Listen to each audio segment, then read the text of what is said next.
Assalamualaikum warahmatullahi wabarakatuh. Di sini saya akan memberikan penyuluhan tentang upaya pencegahan penularan COVID-19 bagi tenaga kesehatan dan klien pada masa pandemi COVID-19. Jadi di sini kita wajib mengetahui dua sumber infeksi. Yang pertama itu ada orang, meliputi pasien, tenaga kesehatan, atau pengunjung rumah sakit.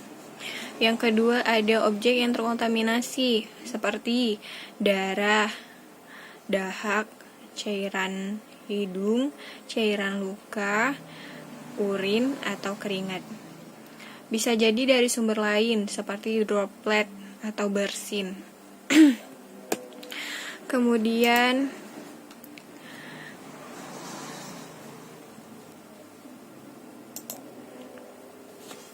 pada pelayanan fasilitas kesehatan itu sudah menerapkan kewaspadaan standar. Yang pertama ada kebersihan tangan, di mana kita wajib melakukan cuci tangan 6 langkah sebelum atau sesudah melakukan tindakan. Yang kedua memakai sarung tangan. Yang ketiga masker. Kita wajib memakai masker. Sekarang sudah diterapkan bahwa kita yang tidak memakai masker akan didenda. Yang keempat ada gaun atau alat pelindung diri. Yang kelima ada perawatan pasien, tetap dijaga sterilitasnya. Kemudian pengendalian lingkungan. Kemudian ada peneltrasan linen dan pelindungan kesehatan karyawan, di mana kita wajib menjaga kesehatan sebagai tenaga kesehatan supaya kita dapat memberikan pelayanan kepada orang yang sakit. Jadi kalau kita sakit, kita tidak bisa memberikan pelayanan kesehatan kepada orang lain. Kemudian dalam melaksanakan upaya pencegahan penularan COVID-19 ini, tenaga kesehatan dipastikan sudah mengikuti pelatihan PPI atau pencegahan infeksi.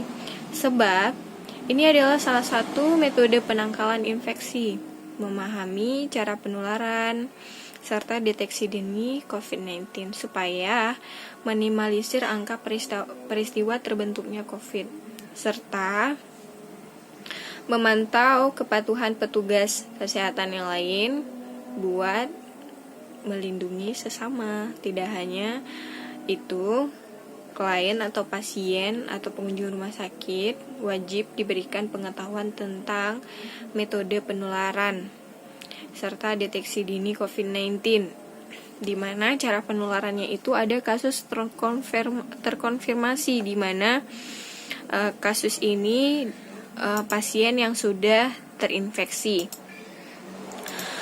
Kemudian kasus kontak erat ini biasanya pada pasien yang tanpa gejala atau orang tanpa gejala OTG. Jadi orang yang tanpa gejala ini terinfeksi COVID-19 tapi kita tidak mengetahuinya karena tidak ada gejala, berada di dalam rumah, atau kita nauzubillah min dzalik itu saudara kita sendiri atau orang tua kita sendiri mengalami hal tersebut, kita berada kontak erat nih, kita satu rumah, makan bersama, tapi kita tidak tahu bahwasanya orang tua atau saudara kita itu terinfeksi COVID-19. Nah, ini bisa jadi kita juga terinfeksi COVID-19. Ini yang namanya penularan yang kasusnya kontak erat secara langsung.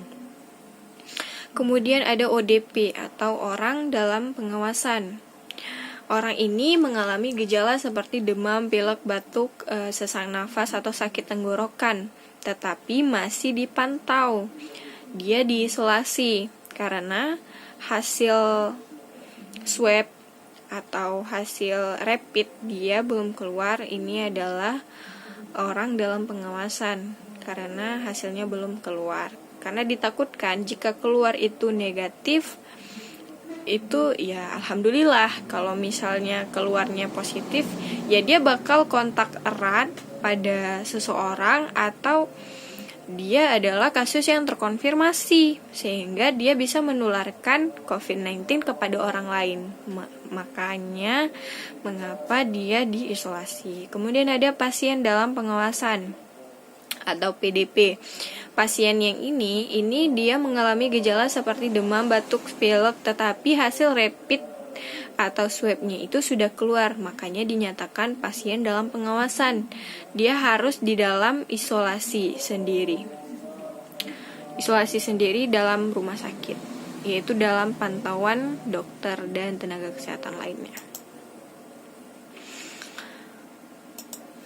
Kemudian dimana kita ketahui bahwa cuci tangan itu ada 6 langkah. Yang pertama itu sisihkan lengan baju, lepaskan, bukan yang pertama maksudnya, pertama-tama kita melakukan sisihkan kedua lengan baju, kemudian lepaskan perhiasan seperti cincin, jam, gelang, dan lain sebagainya. Kemudian yang pertama itu usap kedua telapak tangan. Pertama cuci dulu tangannya, cuci dengan air bersih, kemudian letakkan sabun. Kemudian yang pertama itu langkahnya usap kedua telapak tangan. Dilakukan selama 20 detik ya, supaya kuman-kuman yang ada di sini itu mati. Usap kedua telapak tangan seperti ini. Kemudian punggung jari. Nah, seperti ini. Kemudian sela-sela jari. Nah, diupayakan jempol juga terkena. Kemudian buku-buku tangan. Kemudian ibu jari seperti ini keduanya. Kemudian kuku tangan. Tuh. Kemudian bilas dengan air bersih dan mengalir. Lakukan 20 detik agar kumannya mati. Kemudian ini ada rekomendasi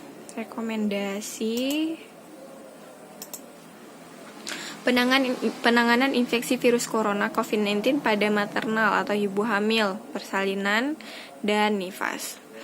Ibu hamil trimester pertama, screening faktor risiko dilakukan oleh dokter sesuai protokol kesehatan. Dilakukan janji temu dulu, atau memberikan kabar langsung kepada dokter. Dokter, saya mau konsultasi kepada dokter bagaimana screeningnya yang bagus, seperti itu. Jadi kita sudah menerapkan janji temu sehingga kita minimalisir kejadian penunggu seperti itu. Kemudian dengan screening anamnesa melalui telepon atau WA untuk mencari faktor resiko dan gejala COVID. Jika ibu datang pertama kali ke bidan, ANC seperti biasa, kemudian dirujuk ke dokter untuk dilakukan screening. Biasanya kalau misalnya ibunya terlanjur datang ke bidan dan mengalami gejala-gejala batuk, pilek, dan lain sebagainya, itu langsung dirujuk ke dokter supaya terhindar, walaupun dia belum dites, jadi dia harus dirujuk ke dokter terlebih dahulu untuk menganamnesa apakah ibunya mengalami COVID-19 atau tidak. Kemudian rekomendasi persalinan ibu hamil dengan COVID-19 itu, yang pertama adalah penilaian ibu dan janin harus dilakukan secara lengkap. Misalnya tingkat beratnya, gejala COVID-19, dan tanda vital ibu. Periksa suhu, pernafasan, dan saturasi oksigen atau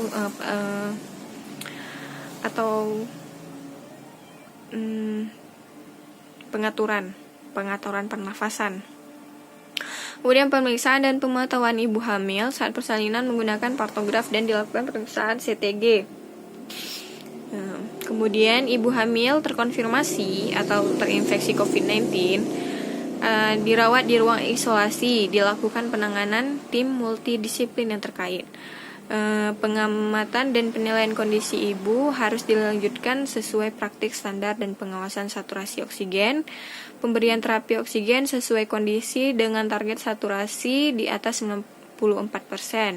minimalkan jumlah anggota staf yang memasuki ruangan hanya 1 orang pasangan anggota keluarga yang dapat menemani pasien, dan mereka harus memakai APD untuk mencegah terinfeksinya COVID-19, di mana tenaga kesehatan itu sendiri harus minimalisir tingkat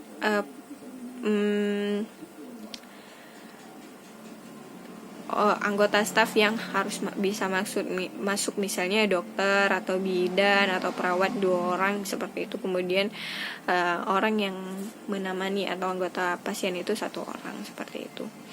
Kemudian ada terapi medis dan suportif. Klasifikasi keparahan penyakit menurut US National Institute of Health adalah sebagai berikut. Yang pertama ada ringan, itu seperti demam, biasa, batuk, sakit tenggorokan, malaise, kemudian sakit kepala, nyeri otot, tanpa sesak tapi ya, kemudian atau fototoraks abnormal. Kemudian yang sedang itu gangguan saluran pernafasan dengan penilaian klinis saturasi oksigen itu di atas 93% pada suhu kamar. Jika berat, frekuensi pernafasan itu lebih dari 30 kali per menit. Sebenarnya normalnya itu kan 18-24 ya. Kemudian SpO2-nya atau oksigennya itu saturasi oksigennya itu kurang dari 93% pada suhu kamar. Atau infiltrasi paru itu lebih dari 50%. Jika kritis, itu bisa kegagalan nafas. Jadi pasiennya itu tidak bisa bernafas, shock sepsis, atau disfungsi organ lainnya. Perawatan ibu pasca bersalin dengan suspek atau terkonfirmasi COVID-19 itu pertama tanpa gejala, sama dengan perawatan postpartum rutin. Itu 2 jam. 2 jam itu seperti biasa tanpa gejala. Gejala ringan, maka evaluasi tanda vital rutin dan pemantauan dengan saturasi oksigen. Gejala sedang, maka dilakukan penilaian saturasi oksigen terus-menerus selama 24 jam. Takutnya pasiennya itu mengalami kegagalan nafas. Jadi pertimbangannya harus disiplin. Gejala berat atau kritis, maka perlu dirawat di ruang ICU agar